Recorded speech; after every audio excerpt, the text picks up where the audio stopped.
যেই না আমার পানি খাবে সে ভয়ঙ্কর এক বাঘ হয়ে যাবে। যেই না আমার পানি খাবে সে তক্ষুনি এক নেকড়ে হয়ে যাবে। সেই অনেক দিন আগের কথা। একটি ছিল ছোট্ট গ্রাম। সেই গ্রামে বাস করত দুই ভাই বোন, টিপু আর টুসি। একদিন রাতের বেলা ঘুমানোর আগে, টুসি বোন আমার, মা মারা যাবার পর আমাদের কোনো খুশির সময় আসেনি। নতুন মা আমাদেরকে প্রতিদিন মারে, কাছে গেলেই লাঠি দিয়ে দূরে সরিয়ে দেয়। ঠিক বলছিস টুসি, আমাদেরকে নতুন মা দেখতে পারে না। খিদে পেলে আমাদেরকে শক্ত রুটি না হলে ফেলে দেয়া ময়লা খাবার খেতে দেয়। আমাদের মা বেঁচে থাকতেই আমরা ভালোই ছিলাম।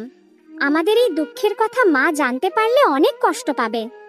আয় আমরা দুইজনে মিলে দূরে কোথাও চলে যাই, তাহলে আর আমাদের এত কষ্ট থাকবে না। হ্যাঁ ভাই, আমরা কাল সকালবেলা এই বাড়ি ছেড়ে চলে যাব। তারপর দিন সকাল হতেই তাদের সৎমা না দেখে মতো তারা ঘর থেকে বেরিয়ে পড়ল।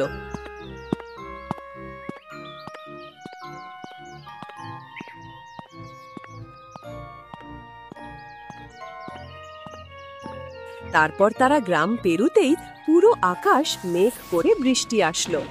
দেখো ভাইয়া, আমাদের সাথে আকাশও কান্না করছে। সন্ধ্যা হতে হতে ওরা এক বিশাল বনের মধ্যে এসে পৌঁছায়। তারা দুইজনে অনেক ক্লান্ত হয়ে গেছে, কিন্তু তারা এই সন্ধ্যাবেলা বনের মাঝে খাবার কোথায় থেকে পাবে? তাই দুইজনে একটা বড় গাছের নিচে বসে পড়ল। ভাইয়া, অনেক ঘুম আসতেছে। টুসি, তুই আমার কোলে মাথা রেখে ঘুমিয়ে যা। টুসি টুপার কোলে মাথা রেখে ঘুমিয়ে গেল। টুপাও গাছের সাথে হেলান দিয়ে কখন ঘুমিয়ে পড়ল সে বুঝতে পারল না। পরের দিন সকালবেলা পাখিদের ডাকে তাদের ঘুম ভাঙল। টুসি, আমার অনেক পিপাসা পাইছে, পানি খেতে হবে। এই জঙ্গলে পানি কোথায় পাবো?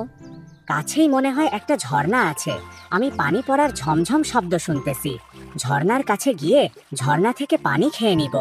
আচ্ছা চলো ভাইয়া।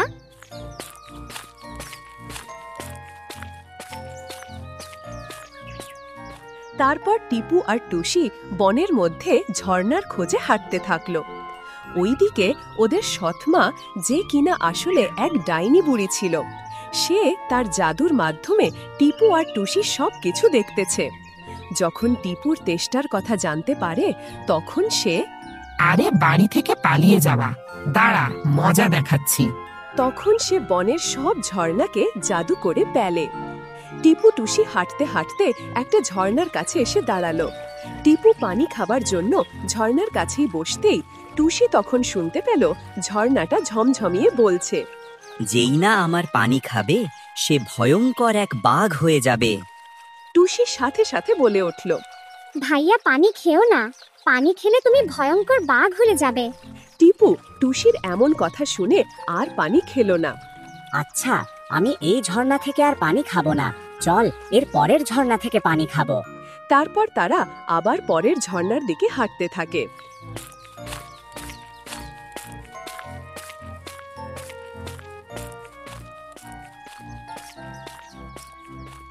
তারপর ওরা আরেকটা রিমঝিম ঝর্ণার সামনে এসে দাঁড়ালো। তখন টুসির কানে আবারও শব্দ ভেসে আসলো, যেই না আমার পানি খাবে সে তক্ষুনি এক নেকড়ে হয়ে যাবে। টুসি এবারেও বলে উঠল, ভাইয়া, এই পানি খেও না। এই পানি খেলে তুমি নেকড়ে হয়ে যাবে। আচ্ছা, আমি এই ঝর্ণা থেকে পানি খাবো না। চল এর পরের ঝর্ণা থেকে পানি খাবো। তখন তারা আবারও পরের ঝর্ণার দিকে হাঁটতে থাকলো।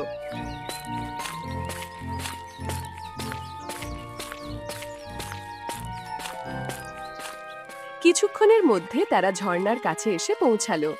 টুসি, অনেক তেষ্টা পেয়েছে, পানি না খেলে মারা যাব। এইবার এইখান থেকে পানি খেতেই হবে। তারপর টিপু পানির কাছে এগিয়ে গেল। তখন টুসির কানে আবারও শব্দ ভেসে আসে, যেই না আমার পানি খাবে সে একটা সোনালী ব্যাঙ হয়ে যাবে। টুসি যখনই ভাইকে সাবধান করার জন্য বলতে যাবে ততক্ষণে দেরি হয়ে গেল। টিপু তেষ্টায় ঝর্ণার পানি খেয়ে নিয়েছে। টিপু তখনই একটা সোনালী ব্যাঙ হয়ে গেল। ভাই, তোমার এই কি হয়ে গেল? তোমাকে তো বনের হিংস্র পশুরা আক্রমণ করবে। তোমাকে আমি কোথাও যেতে দিব না। তোমাকে সারা জীবন আমার সাথে রাখবো। তারপর তারা আবার বনের মধ্যে হাঁটতে থাকে।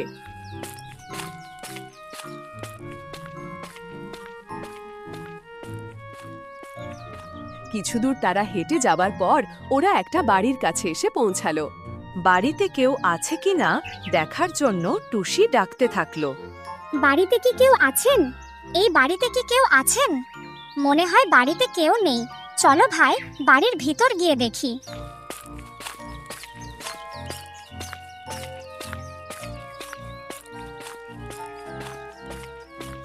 এখানে কি কেউ আছেন? এখানে কি কেউ আছেন? এই বাড়িতে কেউ নেই। আজ থেকে আমরা এখানে থাকবো। ঠিক আছে টুসি বোন আমার। ভাইয়া, তুমি এখন এখানে থাকো, ঘর থেকে বেরোবে না। আমি বন থেকে খাওয়ার জন্য কিছু ফলমূল নিয়ে আসি। আচ্ছা যা বোন, আমি ঘর থেকে কোথাও যাব না।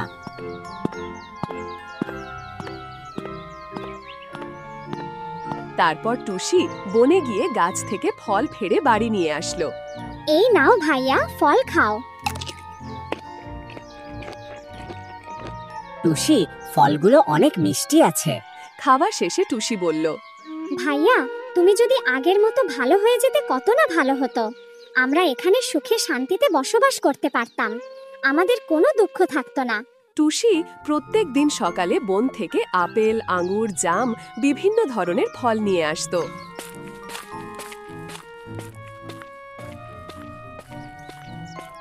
টিপু ঘর থেকে বেরিয়ে মাঝে মধ্যে বনে খেলাধুলা করত। এইভাবে কেটে যায় অনেক দিন। টুসি অনেক বড় হয়ে গেছে, কিন্তু সোনালী ব্যাঙটি ডাইনির জাদুমন্ত্রের কারণে ঠিক সেই আগের মতো আছে। এমন সময় সেই দেশের রাজা ভাবল সে শিকারে যাবে। আমি বনের মধ্যে শিকারে যাব। আমি না ফেরা পর্যন্ত তুমি রাজ্যটা সামলাও। যা হুকুম মহারাজ, আপনি কোনো চিন্তা করিও না। আমি ভালোভাবে রাজ্য দেখাশোনা করব। আপনি শিকারে যান মহারাজ। তখন রাজা শিকার করার জন্য রাজমহল থেকে বেরিয়ে পড়ল। টুসি, বাড়িতে ভালো লাগতেছে না, আমি বাইরে যাব।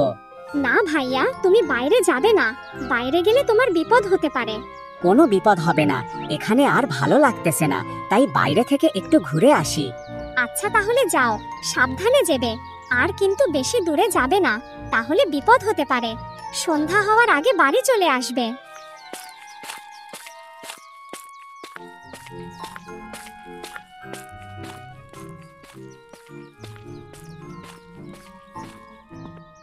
রাজা বনে এসে তার ঘোড়াটা একটা গাছের সাথে বেঁধে রাখল। রাজা শিকার করার জন্য বনের মধ্যে হাঁটতে থাকে।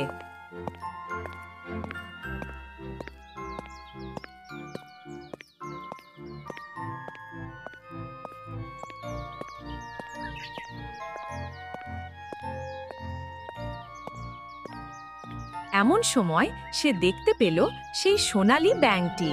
আরে, এই ব্যাঙটা দেখতে তো সোনার মতো। এইটা কোনো সাধারণ ব্যাঙ নয়। এমন ব্যাঙ তো আমি জীবনে কখনো দেখি নাই। তখন ব্যাঙটি লাফ দিয়ে চলে যাচ্ছে। আরে, ব্যাঙটা তো চলে যাচ্ছে। যাই ব্যাঙটার পিছুনি, দেখি কোথায় যায়। তখন রাজা সোনালী ব্যাঙটির পিছু পিছু যেতে থাকলো।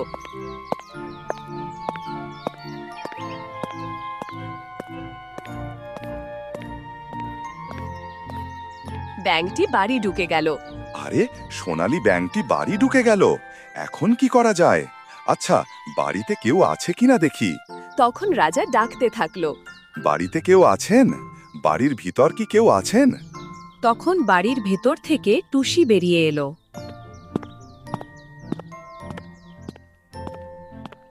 টুসির রূপ দেখে রাজা মুগ্ধ হয়ে যায়। আরে, মেয়েটা দেখতে কি সুন্দর, একদম পরীর মতো। ওকে আমার রানী বানাবো। কে আপনি? এখানে কি চান? আমি হলাম এই রাজ্যের রাজা।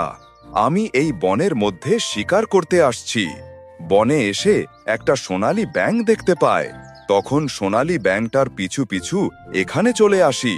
তোমাকে দেখে আমি মুগ্ধ হয়ে গেছি। তোমাকে বিয়ে করে আমার রানী বানাতে চাই। তুমি কি আমার রানী হবে? আমি তোমাকে বিয়ে করতে পারি, কিন্তু একটা শর্ত আছে। কি শর্ত? আমি তোমার সব শর্ত মেনে নিব। আমার শর্ত হলো আমার সাথে সারা জীবন সোনালী ব্যাংকটা থাকবে। আচ্ছা, আমি তোমার সত্যে রাজি। সোনালী ব্যাংকটা তোমার সাথে সারা জীবন রেখো, আমার কোনো সমস্যা নেই।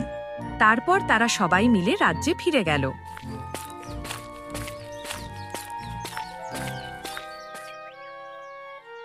রাজা এবং টুসি পুরো রাজ্য জ্বালিয়ে দুমদাম করে বিয়ে করল।